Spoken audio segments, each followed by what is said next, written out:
How to disable pop-ups on Google Chrome. Hello and welcome back to DigiLive Trends. In this tutorial I will show you how to disable pop-ups on Google Chrome. Pop-ups can be useful for certain websites or applications that require them, so let's get started. On your system, open Google Chrome browser.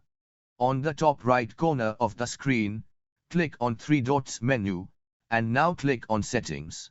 On the left panel, click on Privacy and Security. Now scroll down and click on Site Settings. Under Content, click on Pop-up and Redirect. To disable pop-ups on Google Chrome, simply check this option. Don't allow sites can send pop-ups and use redirect. So check this option. This will disable pop-ups for all websites. But if you want to disable pop-ups for specific websites, then in Not Allowed to Send Pop-ups and Use Redirect, click on Add button and enter your website, and click on Add button. So that's it, you have successfully disabled pop-ups on Google Chrome. So guys, if you enjoyed this video, please hit like and subscribe to our channel.